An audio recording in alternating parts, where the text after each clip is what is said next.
Shalom saudara-saudara yang dikasihi oleh Tuhan. Amanat agung Tuhan Yesus kepada kita agar kita mau menjadi saksi Kristus di tengah dunia ini. Mengapa saudara dan saya perlu menjadi saksi Kristus tengah dunia ini? Karena memang Kristus datang adalah untuk umat manusia. Untuk keselamatan umat manusia, supaya manusia yang binasa boleh menerima hidup yang kekal melalui pengampunan dosa karena percaya kepada kurban Kristus di atas kayu salib. Salam jumpa dalam program Tuhan adalah Gembalaku. Tuhan Yesus pernah mengatakan bahwa keselamatan datang dari bangsa Yahudi. Perkataan ini disampaikan Tuhan Yesus ketika ia bercakap-cakap dengan perempuan Samaria. Saudara, memang Mesias itulah yang dijanjikan Tuhan kepada bangsa Israel dan tidak kepada bangsa-bangsa lain. Memang awalnya, saudara, Tuhan itu berbicara tentang keturunan dari perempuan itu, yaitu Allah berbicara sangat awal sekali dalam kitab Kejadian ketika manusia jatuh dalam dosa. Lalu kemudian Tuhan berbicara lagi kepada Abraham bahwa keturunannya yang sifatnya tunggal, akan menjadi berkat bagi seluruh bangsa. Lalu anak Abraham yang bernama Ishak, melaluinya Allah meneruskan perjanjian yang Allah berikan kepada Abraham. Kemudian, melalui anaknya Ishak, yaitu Yakub, Allah melanjutkan perjanjian itu. Dan Yakub, Tuhan ganti nama menjadi Israel. Dan Israel mempunyai 12 anak yang menjadi 12 suku bangsa Israel.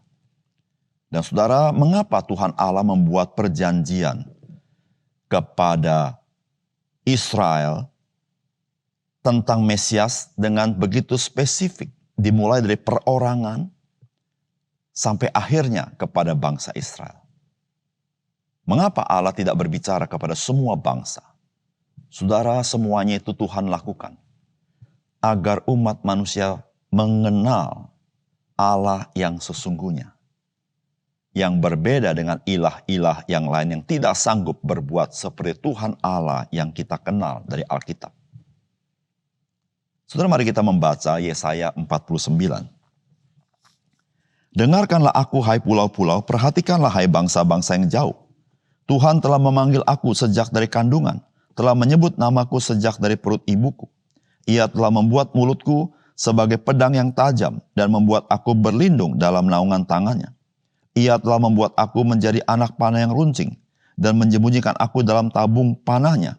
Ia berfirman kepadaku, engkau adalah hambaku Israel, dan olehmu aku akan menyatakan keagunganku. Tetapi aku berkata, aku telah bersusah-susah dengan percuma dan telah menghabiskan kekuatanku dengan sia-sia dan tidak berguna. Namun hakku terjamin pada Tuhan dan upahku pada Allahku. Maka sekarang firman Tuhan yang membentuk aku sejak dari kandungan untuk menjadi hambanya, untuk mengembalikan Yakub kepadanya, dan supaya Israel dikumpulkan kepadanya, maka aku dipermuliakan di mata Tuhan, dan Allahku menjadi kekuatanku. Firman-Nya, terlalu sedikit bagimu, hanya untuk menjadi hambaku untuk menegakkan suku-suku Yakub, dan untuk mengembalikan orang-orang Israel yang masih terpelihara. Tetapi aku akan membuat engkau menjadi terang bagi bangsa-bangsa, supaya keselamatan yang daripadaku sampai ke ujung bumi. Beginilah firman Tuhan, penebus Israel, Allahnya yang maha kudus. Kepada dia yang dihinakan orang, kepada dia yang dijijikan bangsa-bangsa, kepada hamba penguasa-penguasa. Raja-raja akan melihat perbuatanku, lalu bangkit memberi hormat, dan pembesar-pembesar akan sujud menyembah. Oleh karena Tuhan yang setia, oleh karena yang maha kudus, Allah Israel yang memilih engkau. Beginilah firman Tuhan, pada waktu aku berkenan, aku akan menjawab engkau, dan pada hari aku menyelamatkan, aku akan menolong engkau. Aku telah membentuk dan memberi engkau menjadi perjanjian bagi umat manusia, untuk membangunkan bumi kembali, dan untuk membagi-bagikan tanah pusaka yang sudah sunyi sepi. Untuk mengatakan kepada orang-orang yang terkurung, keluarlah.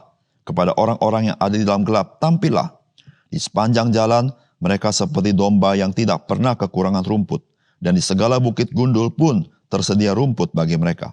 Mereka tidak menjadi lapar atau haus. Angin hangat dan terik matahari tidak akan menimpa mereka. sebab penyayang mereka akan memimpin mereka dan akan menuntun mereka ke dekat sumber-sumber air. Aku akan membuat segala gunungku menjadi jalan, dan segala jalan rayaku akan kuratakan. Lihat, ada orang yang datang dari jauh, ada yang dari utara dan dari barat, dan ada dari tanah Sinim. Bersorak-soraklah hai langit, bersorak-soraklah hai bumi, dan bergembiralah dengan sorak-sorai hai gunung-gunung. Sebab Tuhan menghibur umatnya dan menyayangi orang-orangnya yang tertindas. Sion berkata, Tuhan telah meninggalkan aku, dan Tuhanku telah melupakan aku. Dapatkah seorang perempuan melupakan bayinya, sehingga ia tidak menyayangi anak dari kandungannya? Sekalipun dia melupakannya, aku tidak akan melupakan engkau. Lihat, aku telah melukiskan engkau di telapak tanganku. Tembok-tembokmu tetap di ruang mataku. Orang-orang yang membangun engkau datang berserga, tetapi orang-orang yang merombak dan merusak engkau meninggalkan engkau. Angkatlah mukamu dan lihatlah sekeliling. Mereka semua berhimpun datang kepadamu. Demi aku yang hidup, demikianlah firman Tuhan. Sungguh mereka semua akan kau pakai sebagai perhiasan, dan mereka akan kau lilitkan, seperti yang dilakukan pengantin perempuan. Sebab tempat-tempatmu yang tandus dan sunyi sepi, dan negerimu yang dirombak, sungguh sekarang terlalu sempit untuk sekian banyak pendudukmu, dan orang-orang yang mau menelan engkau akan menjauh. Malahan anak-anakmu yang kau sangka hilang, akan berkata kepadamu, tempat itu terlalu sempit bagiku, menyisihlah supaya aku dapat diam di situ. Maka engkau akan berkata dalam hatimu, siapakah yang telah melahirkan sekalian ini bagiku? Bukankah aku bulus dan mandul diangkut ke dalam pembuangan dan disingkirkan? Tetapi anak-anak ini siapakah yang membesarkan mereka? Sesungguhnya aku tertinggal seorang diri. Tetapi mereka ini, dari manakah datangnya? Beginilah firman Tuhan Allah. Lihat, aku akan mengangkat tanganku sebagai tanda untuk bangsa-bangsa, dan memasang panji-panjiku untuk suku-suku bangsa. Maka mereka akan menggendong anak-anakmu laki-laki, dan anak-anakmu perempuan akan didukung di atas bahunya. Maka raja-raja akan menjadi pengasuhmu, dan permasyuri-permasyuri mereka akan menjadi inangmu. Mereka akan sujud kepadamu dengan mukanya sampai ke tanah, dan akan menjilat debu kakimu. Maka engkau akan mengetahui bahwa akulah Tuhan, dan bahwa orang-orang yang menanti-nantikan aku tidak akan pernah mendapat malu. Dapatkah direbut kembali jarahan dari pahlawan? Atau dapatkah lolos tawanan orang gagah? Sungguh demikianlah firman Tuhan. Tawanan pahlawan pun dapat direbut kembali, dan jarahan orang gagah dapat lolos. Sebab aku sendiri akan melawan orang-orang yang melawan engkau, dan aku sendiri akan menyelamatkan anak-anakmu.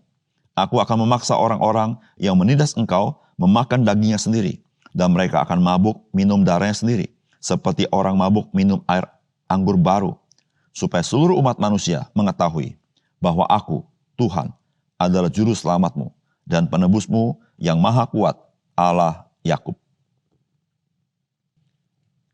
Saudara yang dikasihi oleh Tuhan, apa yang disampaikan firman Allah di dalam bagian ini kepada bangsa Israel adalah tentang nubuat akan datangnya Mesias. Dan saudara, di dalam perjanjian lama, ada satu garis merah atau benang merah akan janji Tuhan, akan kedatangan Mesias. Nah saudara, bagian firman Tuhan ini berbicara tentang hal itu. Dan hal ini kita bisa ketahui sebagaimana ditulis di ayat yang ke-8, dikatakan, beginilah firman Tuhan, pada waktu aku berkenan, aku menjawab engkau. Pada hari aku menyelamatkan, aku akan menolong engkau.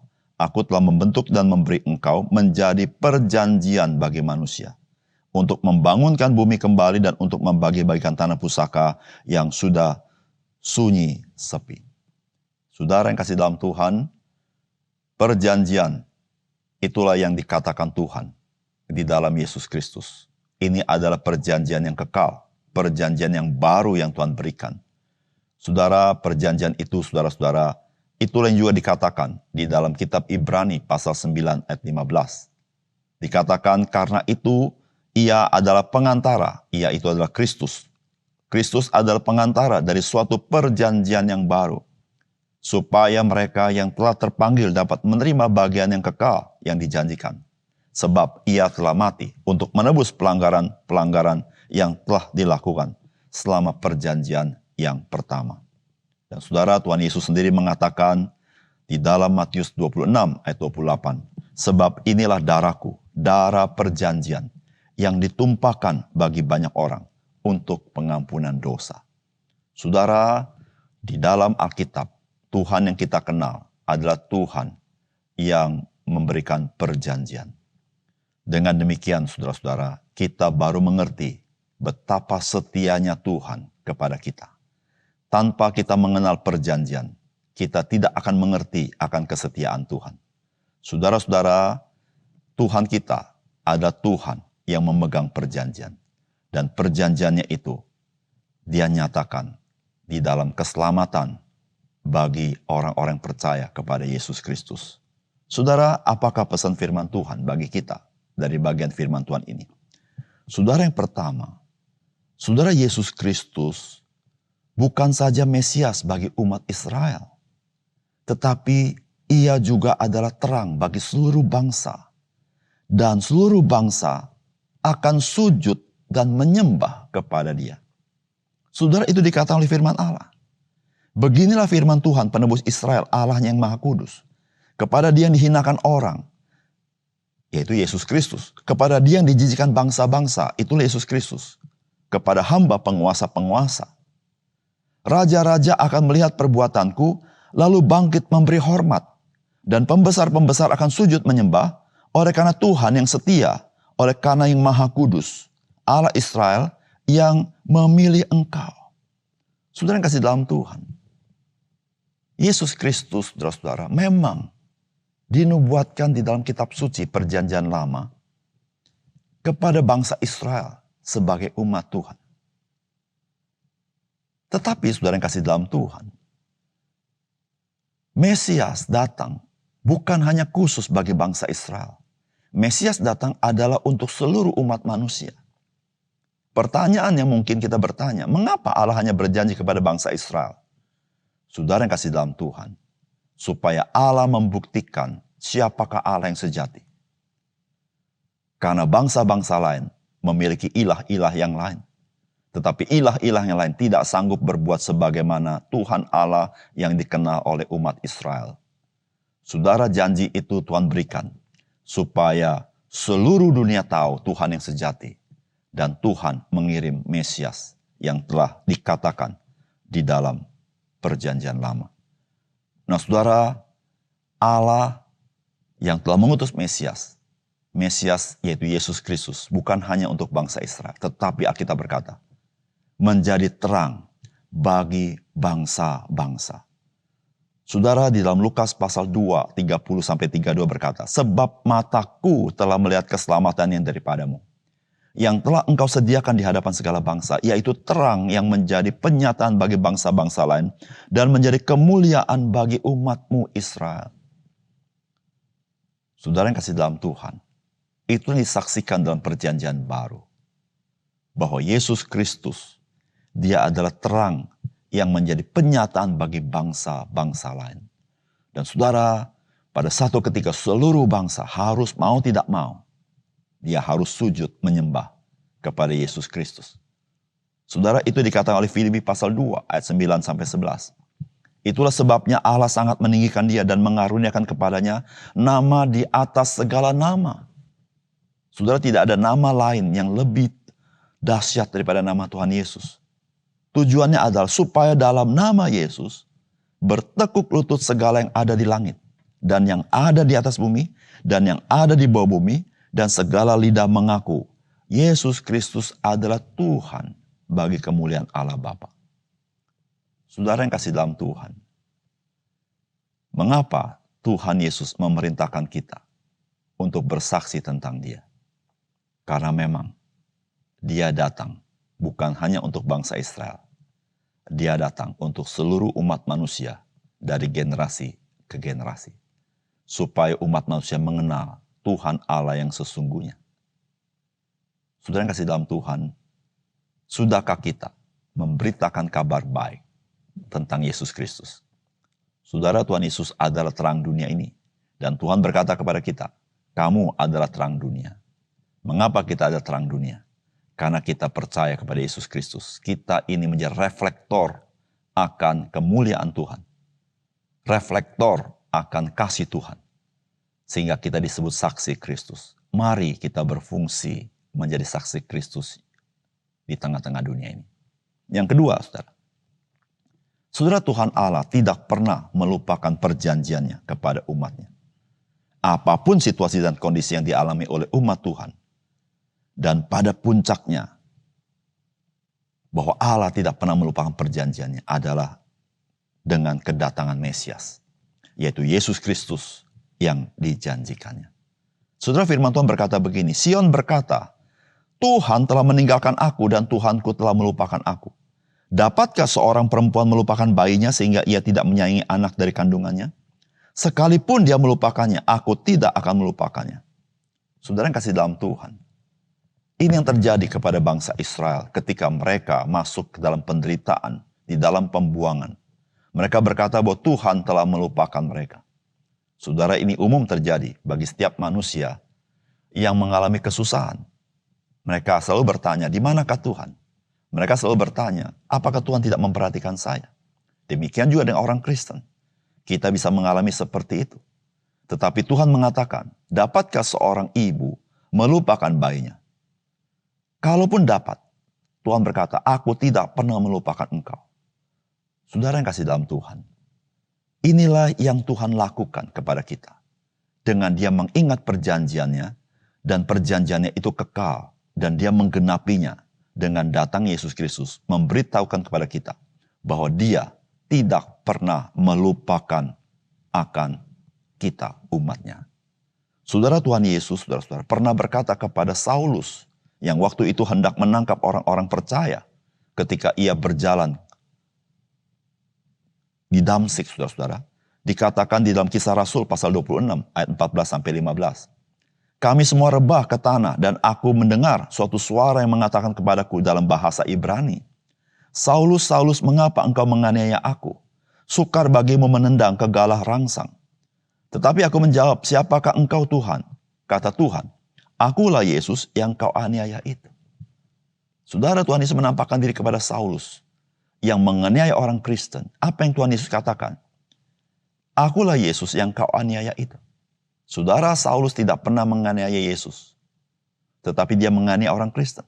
Tetapi Yesus berkata, engkau telah menganiaya aku. Artinya apa? Saudara, Tuhan tidak pernah melupakan akan segala kesusahan kita. Kesusahan kita menjadi kesusahan dia. Penderitaan kita menjadi penderitaan dia. Karena dia berjalan bersama kita. Dia ada di dalam kita. Saudara, hal ini tidak pernah dapat dilakukan oleh manusia. Siapapun dia. Tapi Yesus Kristus, karena dia adalah Tuhan itu sendiri. Dia telah bangkit dari antara orang mati. Dan dia berkata, aku menyertai engkau sampai kesudahan zaman. Siapakah dia? Dia harus adalah Tuhan Allah itu sendiri. Jikalau dia bukan Tuhan, dia hanya manusia biasa. Ketika dia mati, dia tidak pernah akan bangkit. Dan dia tidak pernah bisa menyertai kita sampai kepada akhir zaman. Dia adalah Tuhan itu sendiri, saudara. Nah, saudara, satu kali dia akan datang kembali. Kedatangan dia kedua kali juga dalam rangka dia memperhatikan kehidupan kita. Kita akan sebagai orang percaya akan menerima kemuliaan itu. Saudara, Tuhan tidak pernah melupakan kita. Apapun situasi kondisi kita yang kita alami, bahkan sampai ke tempat kegelapan sekalipun. Bagaikan Yunus yang berada di perut ikan, Tuhan, dia mendengar seru doa Yunus. Demikian juga dengan kita. Saudara yang kasih dalam Tuhan, jikalau engkau dan saya mengalami masa-masa sulit, ingatlah satu hal. Tuhan, dia mengutus Yesus Kristus. Apa artinya? Artinya Tuhan tidak pernah melupakan engkau. Tuhan tidak pernah melupakan janjinya. Ribuan tahun, ratusan tahun, dia menggenapi janjinya. Oleh karena itu, saudara, apapun yang terjadi hidup kita, mari kita bersyukur karena dia tidak meninggalkan kita. Mari kita berdoa. Bapa surga, terima kasih untuk kebenaran firman-Mu. Biar sekali lagi kami dikuatkan oleh firman-Mu. Bagaimana Tuhan engkau memegang perjanjian-Mu. Engkau tidak pernah lalai di dalam menggenapi janji-Mu. Dan Tuhan, ketika engkau menggenapi janji-Mu di dalam Yesus Kristus, kami tahu bahwa engkau tidak pernah melupakan umat-Mu. Engkau tidak pernah meninggalkan kami. Tuhan, ajar kami, karena Yesus Kristus adalah Tuhan atas seluruh alam semesta. Dan Yesus Kristus adalah Mesias dan Juru Selamat bagi umat manusia. Tuhan, jadikanlah kami saksi hidup di tengah-tengah dunia ini. Untuk kami memberitakan kabar baik bahwa Yesus Kristus adalah Juru Selamat dan Tuhan bagi pengampunan dosa dan bagi keselamatan dan hidup yang kekal. Tuhan, terima kasih untuk firman-Mu. Dalam nama Tuhan Yesus kami berdoa. Amin.